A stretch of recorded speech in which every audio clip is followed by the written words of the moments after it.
You were against same-sex marriage. Now you're for it. You defended President Obama's immigration policies. Now you say they're too harsh.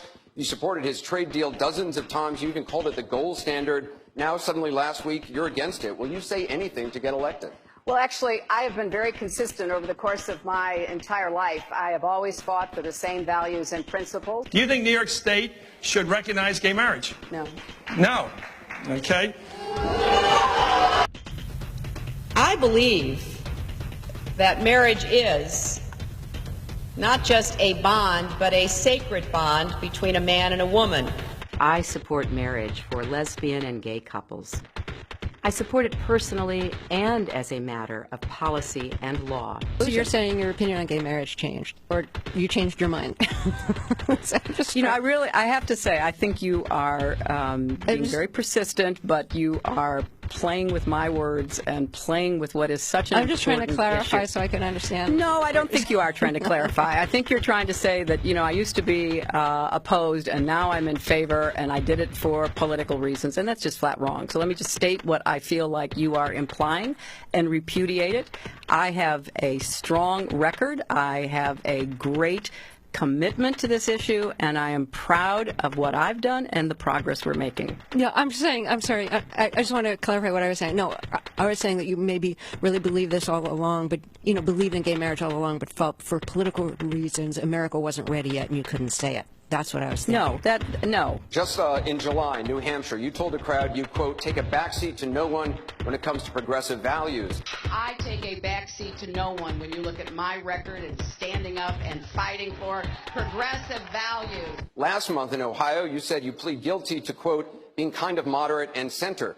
Do you change your political identity based on who you're talking to? No, I think that, like most people that I know, I have a range of views, but they are rooted in my values and my experience. I get accused of being kind of moderate and center. I plead guilty. Just for the record, are you a progressive or are you a moderate? I'm a progressive. I represented Wall Street as a senator from New York, and I went to Wall Street in December of 2007, before the big crash that we had, and I basically said, cut it out. Quit foreclosing on homes.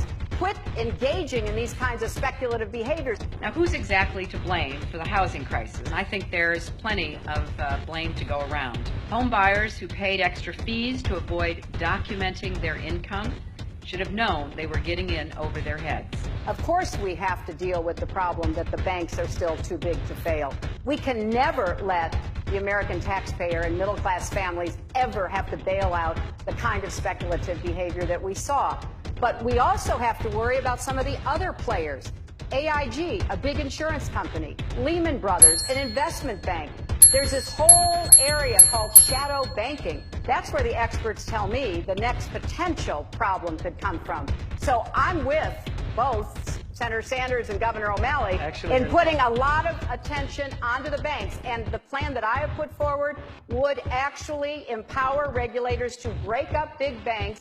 Time and time again, you hear one thing in speeches, and then you see a campaign that has the worst kind of tactics, reminiscent of the same sort of Republican attacks on Democrats. Well, I am here to say that it is not only wrong, but it is undermining core democratic principles. Since when do Democrats attack one another on universal health care? I've looked at the legislation that Senator Sanders has proposed, and basically he does eliminate the Affordable Care Act, eliminates private insurance, eliminates Medicare, eliminates Medicaid, TRICARE, Children's Health Insurance Program. Just because Senator Obama chose not to present a universal health care plan does not give him the right to attack me because I did. So let's have a real campaign. Enough with the speeches and the big rallies and then using tactics that are right out of Karl Rove's playbook. This is wrong, and every Democrat should be outraged. The Democratic Party in the United States worked since Harry Truman to get the Affordable Care Act passed. So shame on you, Barack Obama. It is time you ran a campaign consistent with your messages in public. Hillary Clinton's attempt to tout her foreign policy experience hounded her again on the campaign trail today. I made a mistake in describing it. She claimed she misspoke last week and was sleep deprived when she described landing under sniper fire in Tuzla, Bosnia, something that didn't happen. But CBS News has found several times in the past few months when Senator Clinton used the Bosnia trip to try to show her international experience. December in Iowa. We landed in one of those corkscrew landings and ran out because they said there might be sniper fire. I don't remember anybody offering me tea on the tarmac when that was happening. Then in February. The welcoming ceremony had to be moved inside because of sniper fire. And last week. I remember landing under sniper fire. We basically were told to run to our cars. Now that is what happened. Differing accounts of your trip to Bosnia, and I'm wondering if you can clarify. I know you recalled, ducking under sniper fire, and Sinbad in his account, who was on the trip, he said that the most dangerous part was remembering where he was going to eat next. He's a comedian, Jack. He's a comedian. So you actually recall, hearing gunfire, and were you when we were flying into Bosnia, we came in a evasive maneuver. There was no greeting ceremony, and we basically were told to run to our cars. Now that is what happened. After CBS News video showed what really happened when she landed and greeted officials, Senator Clinton maintained there were risks, but explained to the Philadelphia Daily News why she was seen on the Bosnian tarmac greeting a young child if it was really so dangerous.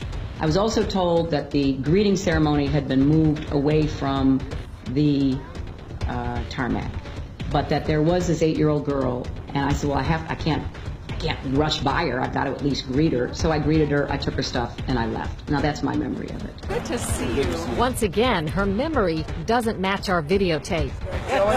She and her daughter Chelsea lingered on the tarmac to greet U.S. military officials. Took photos. There was the group of 7th graders on the tarmac, too. And then Senator Clinton walked to the armored vehicle where she did eventually dock and enter. It was one of the highlights of President Clinton's first term, passage of the North American Free Trade Agreement, also known as NAFTA. Critics blame NAFTA for the loss of manufacturing jobs in industrial states, including Ohio and Pennsylvania. Hillary Clinton helped get NAFTA approved. She held at least 5 meetings to strategize about how to win congressional approval. She helped the White House block opposition from labor and environmental groups, and she was the featured speaker at a crucial meeting. Participants in that event said, quote, her remarks were totally pro-NAFTA. There was no equivocation for her support for NAFTA at the time. I have been a critic of NAFTA from the very beginning. My concerns about NAFTA expressed years ago have been well documented and verified. I didn't have a public position on it. I have spoken consistently against NAFTA. And if you look at what I've been saying, it has been consistent. I have been consistent. You can go back and look at from the very beginning. I was one of the voices in the administration warning about NAFTA. You said it was good on balance for New York and America in 2004, and now you're in Ohio, and your words are much different, Senator. The record is very clear. Well, you don't have all the record, because you can go back and look at what I've said consistently. Oh, I think that everybody is in favor of free and fair trade, and I think that NAFTA is proving its worth. I think on balance, NAFTA has been good for New York and America. Was NAFTA a mistake?